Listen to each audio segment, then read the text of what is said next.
Athletes, it is time to defeat the arch nemesis of many CrossFit athletes. It is the GHD sit-up. We're gonna break this movement down for you into some simple steps so that you can find the optimal positioning for yourself and then also become more efficient at this movement. So we got TJ with us again. TJ, great to see you. Josh. So with our GHD, we are going to hop right into it, literally. I've got TJ on the GHD already.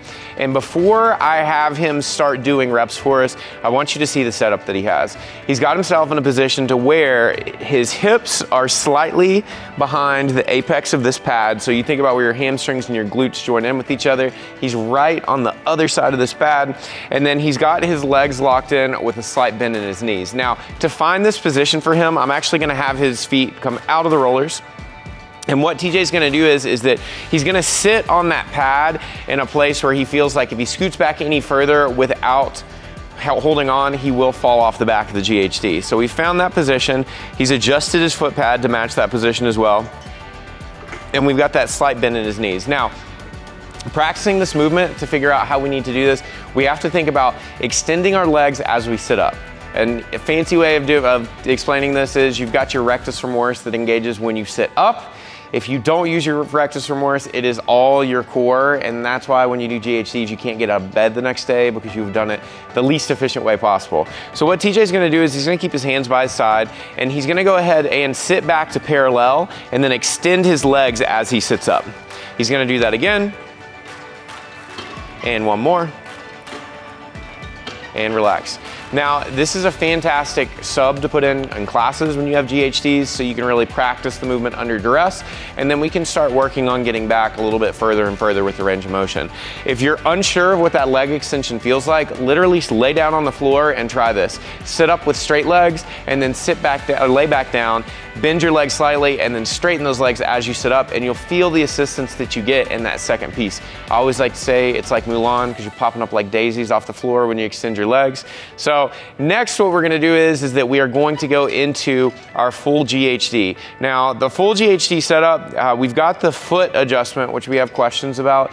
We find that with athletes, having this raised higher for GHDs is a better position. It's gonna keep your legs in a better position and not overextend you. If you're doing a glute ham raise, then you can lower this down and it gets your knees lined up a little bit better with the pad so that you can perform that movement. So recommendation for our foot pad is that we wanna think about if you have one that adjusts up and down, we go higher rather than lower, but I will put a disclaimer in here. This does come off. So if you do put it above the top hole and then you try to go into a GHD, this will go back with you and you will not come back up. So always give the GHD foot pad a little bit of a tug to make sure that it is locked in and in place. Now, what TJ's gonna do is that he's gonna go ahead and give us 2 GHD sit-ups, full range, and then we're gonna talk about what he does. So go ahead and show us 2. And relax. Now, what TJ already did that we've covered is he extended his legs every time that he set up. When he's going back with his arms, he is going back with wide arms like he's doing the YMCA dance. If he goes back with narrow arms, he has to overextend, usually at the sacrifice of his lower back, to reach the floor. Because our standard when we're talking about GHDs, you have to touch the floor. For women, there's typically a standard of a 6-inch pad that's placed there. But if you're going back and you're touching the uprights on the the legs on the GHD, that is a no rep. You gotta make contact with either the riser or the floor.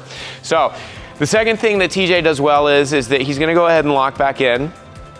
And we're gonna take a look at his head positioning. So what TJ's doing is, when he's set up here, we're looking straight ahead. When he goes to sit back, he's gonna be picking a spot on the ceiling and keeping his gaze on that the entire time. Go ahead and give us 2 more reps. And relax. So with what we're doing with our head, this is preventing us from ragdolling or letting that head fly back every single time.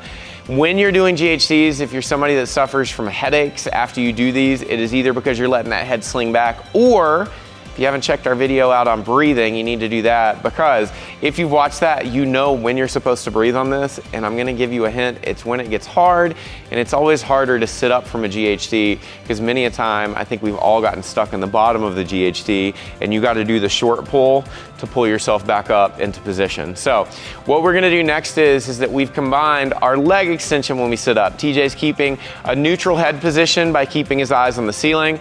He's keeping his arms wide to make contact with that floor sooner rather than later if he had his arms together.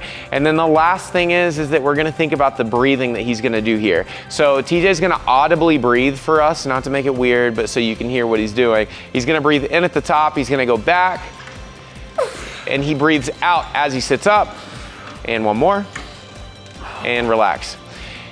TJ's breathing out with every single rep here, avoiding holding his breath. Like I said a moment ago, you get a headache from letting your head ragdoll back. You can also get a headache from holding your breath, which people tend to do because they're thinking about, I'm finally doing it, I'm really doing GHDs, and then they've done 7 to 8 reps and they haven't breathed at all. So make sure that we're breathing with each of those reps because this is a lot of pressure that we're applying by going back into that position. It's almost like a handstand push-up because we're getting momentarily upside down. Now, that would be the end of the video, but I'm gonna give you the extra secret games athlete tip that people don't know about, and I shouldn't really tell you about this one because it's gonna ruin the GHD game for everybody, but I'm gonna get TJ back up. He doesn't even know what we're about to do.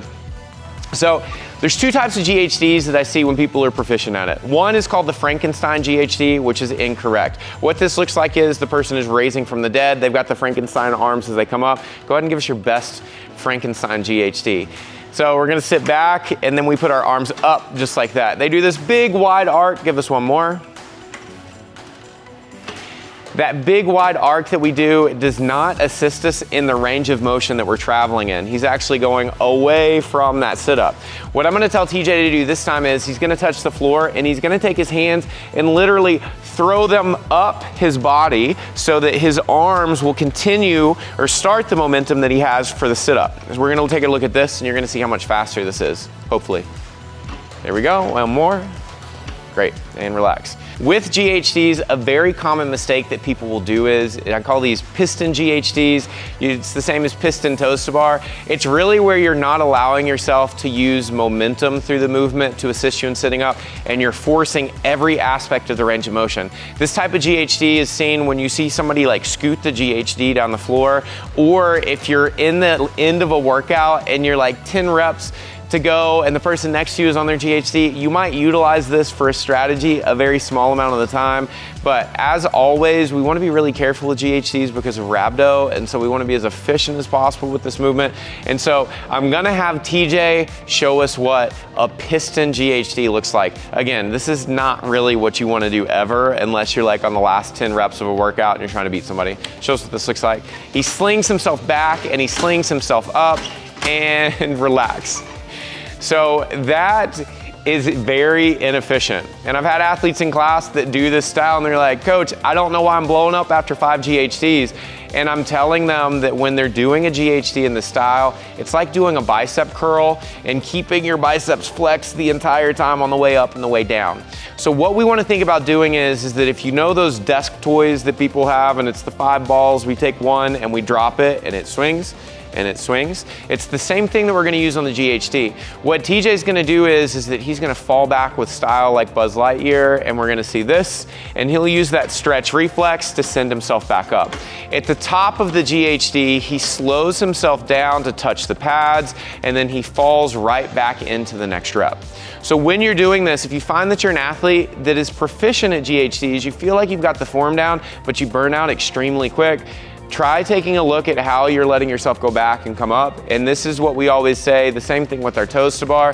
When you're going back, it's the vacation. You're just gonna drop back. And then when we come back up, we work. So we have to think about extending those legs, throwing our arms, and getting ourselves back up to the top. We use that nice little transition piece from here to touch the pads and fall back into our next rep. The one thing I do want to add here is that when I tell you to fall back into the GHD, you are not going completely limp or loose, because we do want to make sure that we are keeping a small amount of engagement in our core so that we can slow ourselves down as we get to the apex of that swing and then come back up. So that is it. It's the last bonus tip that we have, but you have all the tools that you need to be the best GHD sit-upper in the world. Be good, be kind, and join us again for another great day of how-tos.